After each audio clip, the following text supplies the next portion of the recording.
Welcome back to Mustang Media, and this is our first edition of the Admin Takeover. If you want to know what that admin takeover is, it's basically we just go around and interviewing teachers.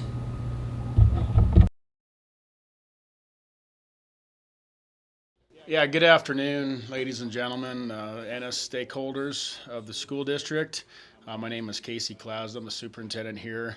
Have been the superintendent for 7 years now, and just thrilled to be part of this opportunity to talk with our broadcast class and to work with them along with staff in the district to get more communication out to the community.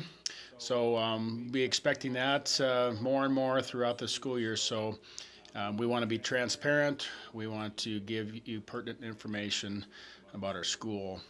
One thing I do want to talk about primarily in this segment is the research that we are doing on a 4-day school week. That's something that we have been talking about for the last several school board meetings. So the School Board of Trustees, which consists of 5 school board members, has directed myself and the rest of the administration to do our research and gathering information on a 4-day school week, and if that could be a possibility in our school district starting next school year. So right now we're in the middle of getting staff surveys out, parent surveys out, community surveys, as well as surveying other 4-day school weeks on how it looks in their school district. Not saying that's what we're going to go with, but we are researching at this time, and there's kind of a timeline of events. This will be discussed at the February 8th school board meeting more in depth. That is a publicly noticed meeting, so we encourage you to come out to that meeting if you can and to have public comment on that agenda item. If the school board pursues this, we more than likely will have a community forum with other 4-day school weeks that will come to NS to answer the questions and to invite the community out. So those are just some things that we're looking at. In terms of 4-day school week, does this mean it's going to reduce the number of hours or minutes students are in front of a teacher? The answer is no. The minutes will stay the same or even increase. It's just going to be based off of how we structure our calendar. The other question is, are teachers going to be working less hours? And the answer is no.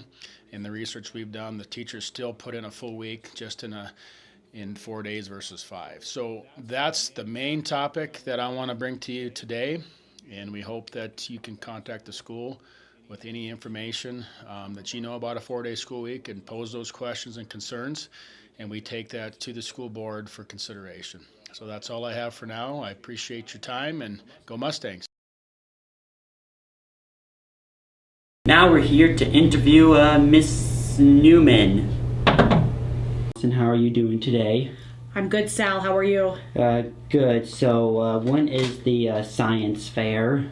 The science fair is going to be on Monday, January 30th. All right. What time is the science fair? So the kids will come and set their projects up from 2 to 4 on Sunday, and then the science fair will be all day on Monday, and the kids will be called in and be judged all day Monday, and then the awards is that evening. All right, then how do we get in the science fair? So science fairs, you can talk to your science teachers if you're interested in being part of the science fair. All students K through 8 have to be part of the science fair, so they already are in there. But high school kids can always talk to a science teacher and just see about having a project. All right. Where is it taking place? It's going to be in the high school gym. All right.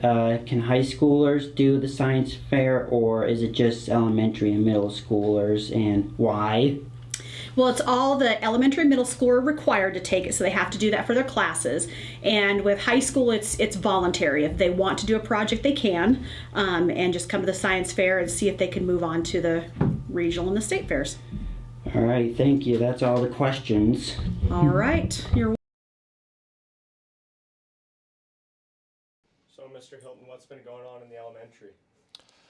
Oh man, what hasn't been going on in the elementary? There's always something going on.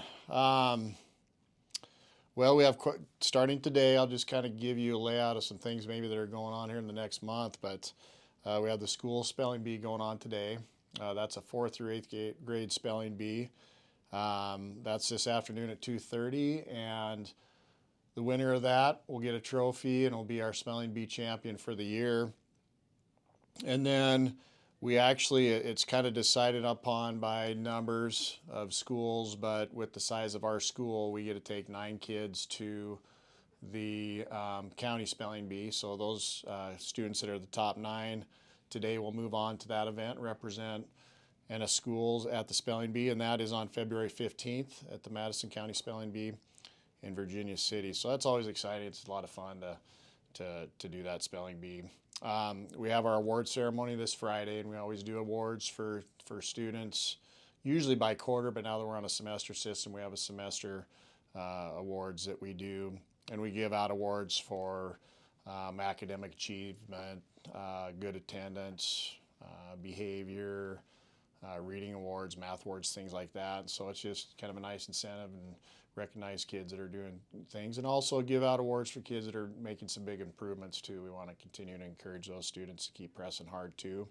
We also have a good citizenship award that we'll be giving out at that event too, and we give those out to students that are just showing good citizenship in our school. So excited for that. That's always a really fun day for our students and our staff, and then we usually end it with a big celebration, kind of a breakout session, just a school pride thing. So that's always a fun time as well. We also have science fair coming up, and the students will go over to the high school and be judged by various judges from the community that come in and support the science fair.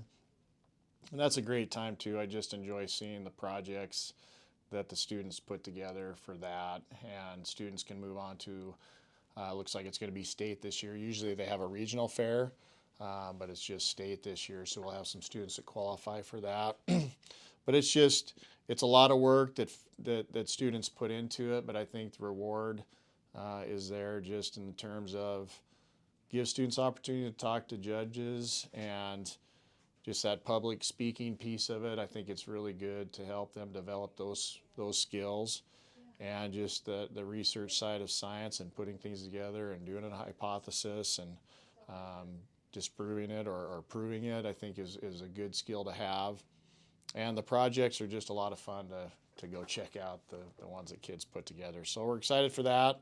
The community is heavily involved in it, and we're just really thankful for all the people that come in and help pull that off. We did start up our 3rd through 5th grade Little Mustangs program. That's taking place on Saturday mornings, and we're getting a lot of students in for that. I think there's around 40 or so that are coming in now.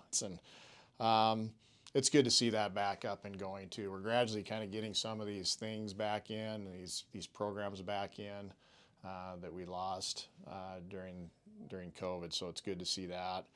The students are going to play at halftime. It's 3rd through 5th grade. The students that are participating, that'll play at halftime of some games, it sounds like, going forward. So it's always fun to see kids do that as well.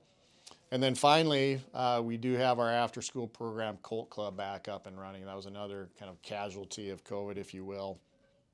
And so that's been going well too. We have 30 to 40 kids any given night taking part in that too. So quite a bit going on. Kids are working hard. At the midpoint here in the school year, we just want to keep pressing on these January, February, March months as they can get kind of long, but the kids are doing a great job and the staff's working hard. So, yeah, appreciate it. Alrighty, thank you. So, Mr. O, what's it like being the AD of our school? The AD, it's a fun position. You get to be involved with all the student activities from cross country to football, to basketball, to speech and drama, and then we have a few more in the spring coming up. But it's a lot of fun getting to be involved with the kids and share their successes in these activities. Preparing for the spring season coming up. The spring seasons will be fun for being the athletic director. I like to go out, be involved in golf a little bit, so I'm excited for that. Softball, that's always a fun sport to watch. And then getting to see the AD side of track, I'm excited for that as well. Alrighty, thank you. Yep. Today I got to interview Mr. Speck, and his first question was, how is online school doing? Online school's good. It obviously adds to my checklist of things to do, but it's obviously not ideal in my eyes. I'd like a teacher to be in the room, but I think the way that we have it set up now with different teachers coming in and different classrooms and not just being in that one location has definitely helped. Hi there, everybody. The second question we asked Mr. Speck was, what is it like to talk to kids that are being bullied or just need help in school? Bringing something positive. I talk to a lot of kids about having a glass that's half full rather than half empty, and it's super easy to focus on the negative, especially when there's negative around you. That's just kind of human nature. So focusing on something positive and taking positive out of everything, and then obviously if there is hazing or bullying going on, bringing that to a halt as well, and not just focusing on the one being bullied, but the bullier.